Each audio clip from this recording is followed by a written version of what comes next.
अ, hello बच्चों, कैसे हो आप सभी। स्वागत है आपका हमारे यूट्यूब चैनल पर। तो आज हम फाइनली ला चुके हैं चैप्टर 7, जिसका नाम है control and coordination. Class 10th और साइंस का हम यहाँ पर लेके आ चुके हैं। तो आज की वीडियो थोड़ी सी लंबी हो जाएगी, क्योंकि हम एक ही वीडियो में अपना चैप्टर 7 की पूरी इंपॉर्टेंट सीरीज़ को यहाँ पे कंप्लीट कर देंगे। तो इसी के साथ हम हमारा पहले टॉपिक को समझते हैं, कंट्रोल एंड कोऑर्डिनेशन।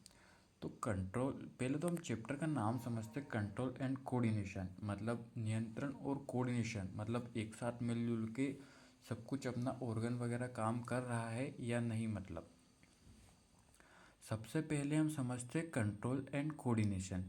तो सभी पार्ट्स मिलजुल कर काम करना, मतलब जो आपका हाथ हो गया, पैर हो गया, मुंह हो गया, सारी जो पार्ट्स है आपके, जो बॉडी के जो ऑर्गन्स है, यह सारे मिलजुल कर काम करते हैं। इसी को हम सिंपली बोलते हैं कंट्रोल एंड कोऑर्डिनेशन। यहाँ चैनल पर हमारा वीडियो करने का उद्देश्य यहाँ है कि हम इसको हिंदी और इंग्लिश दोनों में मिक्स कर कर बताते हैं, ताकि हिंदी मीडियम वाला बच्चा तो हिंदी में इजीली लिख ही ले, और जो इंग्लिश मीडियम के बच्चे हैं वहाँ जो टर्म्स वगैरह है इनका उपयोग करके हिंदी को इंग्लिश में ट्रांसलेट करके लिख ले। जैसे कि all parts are relate and coordinated to work each other, तो इस तरीके से आप लिख सकते हैं। सिंपली अगर हम कंट्रोल टर्म की अगर हम बात करें तो यहाँ बॉडी की एक्टिविटीज़ को कंट्रोल करता है।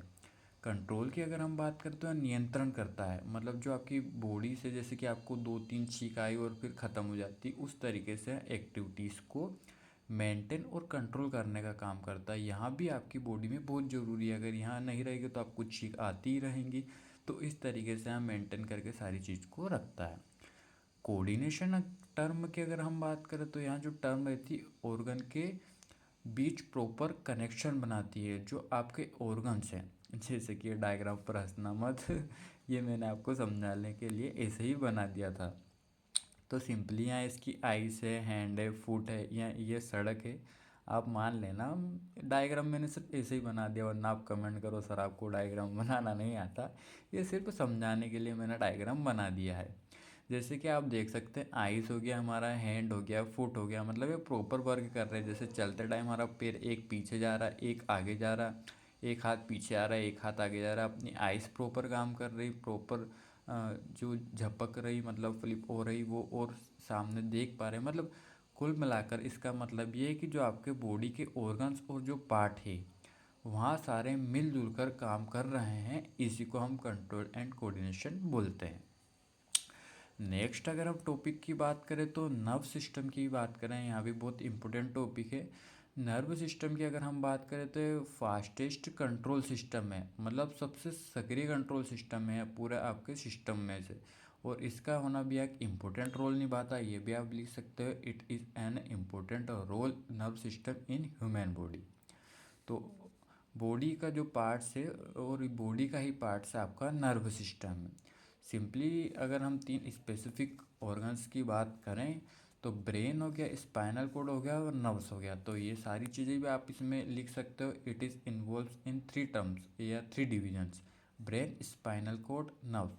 हिंदी मीनिंग देंगे तो ब्रेन का मस्तिष्क हो गया, मेरू रज्जु हो गया, स्पाइनल कोड का, और नर्व्स का हो गया जो नस वगैरह, जो आपकी ये नस वगैरह रहती है जहाँ पे आपको इंजेक्शन वगैरह यहाँ पे लगती है। यहाँ नस नशे की बात हो गई, जो इधर उधर एक जाल की तरह फैली रहती है।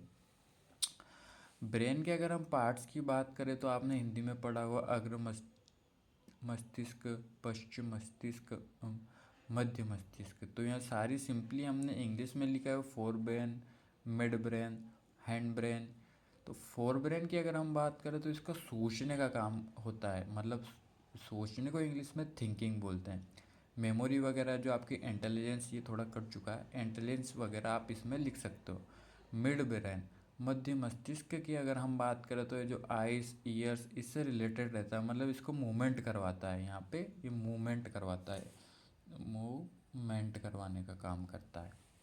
हैंड ब्रेन की अगर हम बात करें तो बैलेंस करता है, वॉकिंग, कितना चलना, ब्रीथिंग, सांस वगैरह, वो सारी चीज़ों को मेंटेन करने का काम करता है। कई बार एग्जाम में पूछा गया है कि जो बैलेंस करता है वॉकिंग वगैरह को, ब्रीथिंग वगैरह को, वो कौन सा आपका पार्ट्स है ब्रेन का। तो बहुत सारे बच्चे मिड ब्रेन इसको टिक करके आ जाते हैं, जो बिल्कुल ही गलत है। तो ये आप देख सकते हैं हैंड ब्रेन जो बैलेंस वगैरह करने का काम करता है। नेक्स्ट अगर हम बात करें रिफ्लेक्स एक्शन की, तो sudden action without thinking. Simply इसकी बात करें तो आप इसमें लिख सकते हो यार सडन एक्शन लेता है बिना सोचे। अब आप बोलोगे कि सर बिना सोचे हम कोई सा काम कैसे कर सकते हैं, तो यहाँ कुछ ऐसा एक्शन रहता है यहाँ जैसे इमरजेंसी में, जैसे मैंने एग्जांपल आपके लिए बना के लिखा है। गर्म चाय हो गया, गर्म चीज़ हो गया, या लोहा हो गया, कुछ भी गर्म चीज़ अगर हम उसको टच करते हैं मतलब छूते हैं, तुरंत हम एक साइड बिना सोचे समझे अलग हटा देते हैं। तो ये सारी चीज़ें प्रोसेस करवाता है रिफ्लेक्स एक्शन, मतलब बिना सोचे, मतलब इमरजेंसी भी हम इसे बोल सकते हैं कि मतलब तुरंत अपन जैसे ही गर्म को टच करेंगे हटा लेंगे बिना सोचे, क्योंकि अपने को पता लग जाएगा कि यह चीज़ गर्म है, अपने लिए हार्म है। इसमें महत्वपूर्ण की अगर बात करें तो स्पाइनल कोड का एक मेन रोल है इसमें, मतलब जो इन्वॉल्व रहता है वह स्पाइनल कोड रहता है जो इन्फॉर्मेशन को रिसीव करता है। मतलब तुरंत जैसे ही आप कहीं चल रहे हो और आपको कांटा लग गया तो आप बिना सोचे वहाँ से पैर हटा लोगे, तो ये सारी चीज़ इसमें मेन भूमिका रहती है आपकी स्पाइनल कोड की। यह इन्फॉर्मेशन को तुरंत रिसीव कर लेता है और इमरजेंसी के तरीके से बिना सोचे हम एक्शन ले लेते हैं, यही आपका रिफ्लेक्स एक्शन होता है। तो होप आप ये सारी चीज़ यहाँ तक आपको क्लियर हो चुकी होगी। नेक्स्ट अगर हम टॉपिक की बात करें तो कोऑर्डिनेशन इन प्लांट्स, मतलब हमने अभी तक हमने ह्यूमन के बारे में जाना था, अब हम प्लांट्स के बारे में जानते हैं कि प्लांट्स कैसे। तो प्लांट्स के पास पहले मैं बता दूं नर्व सिस्टम नहीं होता, जैसे आपके पास नर्व सिस्टम पूरा फैला हुआ रहता है और नर्व सिस्टम नहीं होता है। Therefore those response in hormone, मतलब इसी कारण यहाँ रिस्पॉन्ड या रिस्पॉन्स करते हैं हार्मोन्स में। जो प्लांट्स, आप सबसे पहला पॉइंट लिख सकते हो plants does not have nerve system, plant के पास कोई भी नर्व सिस्टम नहीं। ये जो मैं हिंदी बोल रहा हूँ आप इसको इंग्लिश कन्वर्ट कर कर एग्ज़ाम में लिख सकते हैं, कोई प्रॉब्लम नहीं है। प्लांट के पास नर्व सिस्टम नहीं होता है, इसी कारण या इसीलिए वे रिस्पॉन्स हार्मोन्स से करते हैं। सिंपली हार्मोन्स से आपने लिख दिया, और हार्मोन्स ये शब्द देखते ही आपको याद आ जाएगा प्लांट में हार्मोन कौन कौन से रहते, तो आप ये हार्मोन लिख सकते हैं। ऑक्सिन हो गया जो स्टिम जो तना रहती है उसको ग्रोथ करवाने का काम करता है। सेकंड की बात हमने करी तो ये जिब्रेलिन हो गया जो हाइट को बढ़ाने का काम करता है और मेंटेन करने का काम करता है कि एक हद तक यह हाइट बढ़ाए उसकी। साइटोकाइनिन की अगर हम बात करें तो सेल में डिवीजन करने का वर्क करता है। एब्सिसिक एसिड की बात करते हैं ग्रोथ को रोकने का काम करता है, अगर ये हार्मोन नहीं हो तो पेड़ बड़ा होता ही जा रहा है, तना उसकी लंबी होते जा रही है तो वहाँ ठीक तरीके से मेंटेन नहीं हो पाएगा। सारी चीज़ें मेंटेन करने के लिए एब्सिसिक एसिड करता है जो ग्रोथ है उसको स्टॉप करने का बात करता है एक स्पेसिफिक टाइम के बाद। प्लांट्स का response slow but long lasting रहता है, मतलब यहाँ जो इसका रिस्पॉन्स रहता है जैसा कि अपना उस पर रिस्पॉन्स था, कांटा लगते ही अपन ने तुरंत एक्शन ले लिया है, वो रिस्पॉन्स नहीं रहता इसमें, रिस्पॉन्स स्लो रहता है बट लॉन्ग लास्टिंग लंबे समय तक रहता है। नेक्स्ट अगर हम टॉपिक की बात करें तो हार्मोन्स इन एनिमल्स, हमने ह्यूमन के बारे में पढ़ लिया, उसके ब्रेन के बारे में पढ़ लिया, प्लांट्स के बारे में पढ़ लिया। नेक्स्ट टॉपिक हम क्लियर करेंगे हार्मोन्स इन एनिमल्स, मतलब जो एनिमल्स है आपके उसमें क्या प्रोसेस वगैरह इन चीज़ों की सबकी रहती है। तो उसमें एक इन्वॉल्व है एंडोक्राइन सिस्टम, जो हार्मोन रहता है वो ब्लड के थ्रू ट्रेवल करता है। हार्मोन जो रहता है वो ब्लड के थ्रू ट्रेवल करता है एनिमल्स में। यह और जो एंडोक्राइन है यहाँ एक इम्पोर्टेंट ग्लैंड्स है। ग्लैंड्स के बारे में अगर हम बात करें तो they are divided in 5 divisions, या स्पेसिफिक डिवीजन लिख सकते हो। फर्स्ट पिट्यूटरी ग्लैंड्स हो गया जो मास्टर ग्लैंड है। पिट्यूटरी ग्लैंड का आप अलग से पॉइंट बना के लेंदी करने के लिए अगर 5 मार्क्स का गया तो उसको लंबा करके लिख सकते हो। Pituitary glands are the of the cell of the master gland, मतलब सारी ग्लैंड की यहाँ मास्टर ग्लैंड है। नेक्स्ट थायराइड की बात करें तो थायरोक्सिन मेटाबॉलिज्म को कंट्रोल करने का काम करती है। पेनक्रियाज की अगर हम बात करें तो यह इंसुलिन मतलब शुगर को कंट्रोल करती है, मतलब शुगर अगर कम ज़्यादा हो जाएगा तो हमें शुगर हो जाएगी, तो इंसुलिन जो हार्मोन रहता है वो शुगर को कंट्रोल करने का वर्क करता है। एड्रेनालिन की अगर बात करें तो एड्रेनालिन है और यह इमरजेंसी हार्मोन में काम आती है।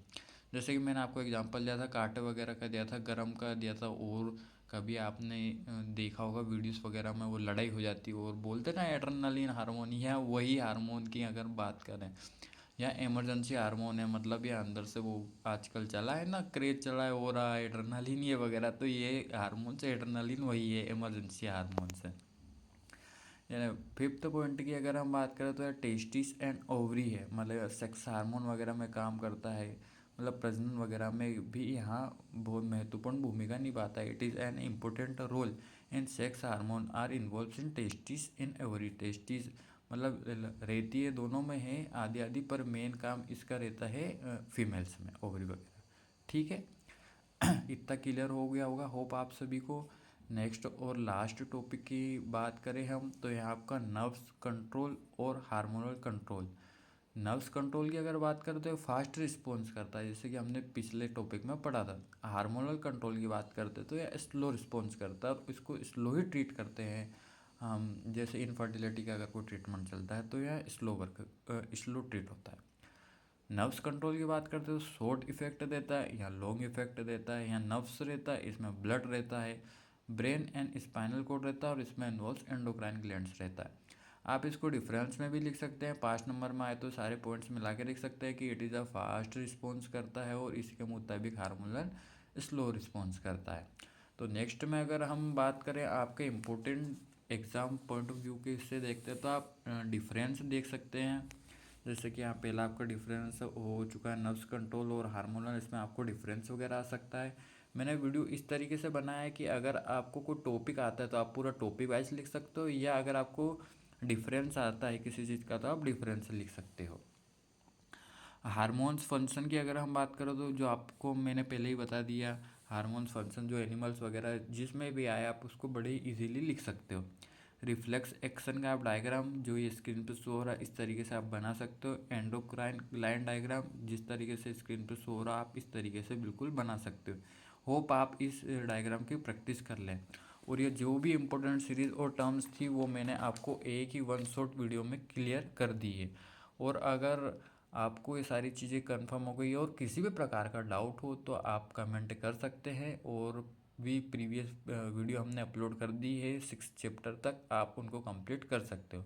तो ऐसी ही और वीडियो के लिए हमारे चैनल को सब्सक्राइब कीजिए, लाइक कीजिए, शेयर कीजिए, कमेंट कीजिए। नेक्स्ट वीडियो में हम 8 चैप्टर को कंप्लीट करेंगे। तो होप खूब ध्यान रखें आप और अपनी फैमिली का। ओके।